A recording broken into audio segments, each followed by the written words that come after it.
Konsep value chains atau rantai nilai adalah pendekatan sistematik untuk mengembangkan keunggulan kompetitif sebuah perusahaan. Pendekatan ini diciptakan oleh Michael A. Porter yang berisi sekumpulan aktivitas yang membuat dan membangun nilai margin atau nilai tambah atau A-value. Aktivitas tersebut dibagi menjadi aktivitas utama atau primary activity dan aktivitas pendukung atau support activity. Keunggulan kompetitif, penggunaan informasi, mendapatkan pengaruh pasar sumber daya konseptual sama pentingnya dengan sumber daya fisik. Keunggulan kompetitif diperoleh dengan cara yang pertama, menyediakan jasa dengan harga murah. Yang kedua, lebih baik dari pesaing. Yang ketiga, memenuhi kebutuhan khusus untuk segmen pasar tertentu. Berikut rantai nilai Porter margin. Margin sama dengan nilai produk tambah jasa kurang biaya. Perusahaan menciptakan nilai dengan melaksanakan aktivitas yang disebut Porter dengan ciri-ciri aktivitas nilai value activity.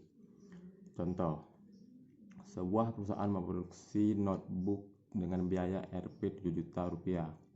Kemudian notebook tersebut dipasarkan dengan harga jual Rp12.500.000 per unit. Biaya untuk perbaikan atau garansi adalah Rp250.000.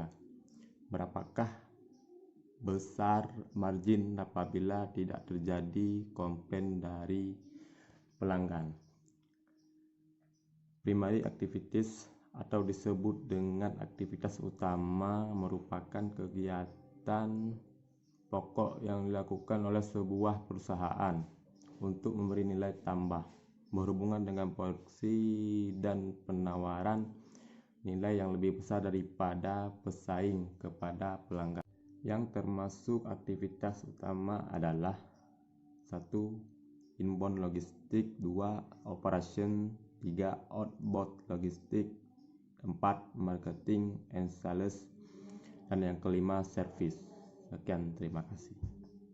Pertama, inbound logistik atau logistik utama, di mana hal-hal yang berhubungan dengan bahan baku atau input material seperti kontrol penerimaan, pergunangan, dan persediaan. Yang kedua, operasional atau operasi merupakan kegiatan penciptaan nilai yang mengubah input menjadi produk akhir atau output. Yang ketiga, outbound logistik atau logistik keluar merupakan kegiatan-kegiatan yang dibutuhkan untuk menyampaikan produk yang telah selesai kepada konsumen. Keempat, marketing dan sales atau pemasaran dan penjualan. Pada kegiatan ini kita mendapatkan pembeli untuk membeli produk, serta termasuk pemilihan jalur, periklanan, dan penetapan harga.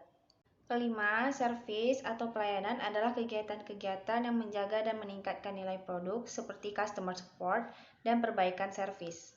Support activities atau disebut dengan aktivitas pendukung merupakan kegiatan-kegiatan mendukung aktivitas utama dan memungkinkan aktivitas utama berlangsung. Dan yang termaksud ke dalam aktivitas-aktivitas pendukung adalah yang pertama firm infrastruktur atau infrastruktur perusahaan, dan yang kedua adalah human resource management atau manajemen sumber daya manusia, dan yang ketiga teknologi development atau pengembangan teknologi, dan yang keempat adalah procurement atau perolehan.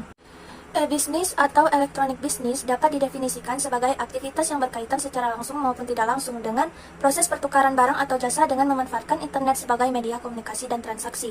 Bisnis juga salah satu aplikasi teknologi internet yang merambah dunia bisnis internal, melingkupi sistem, pendidikan pelanggan, pengembangan produk, dan pengembangan usaha. Dalam kegiatan e-business, ada 5 kemungkinan bentuk hubungan bisnis berdasarkan transaksinya. Yang pertama, business to business atau perdagangan antar pelaku usaha bisnis. Yang kedua, business to consumer atau perdagangan antar pelaku usaha bisnis dengan konsumen, dan yang ketiga consumer to consumer, perdagangan antar konsumen yang satu dengan konsumen yang lain, dan yang keempat consumer to business atau perdagangan antar konsumen dengan pelaku bisnis atau perusahaan, dan yang terakhir intra business e-business, perdagangan dalam lingkup internet perusahaan yang melibatkan pertukaran barang, jasa, dan informasi.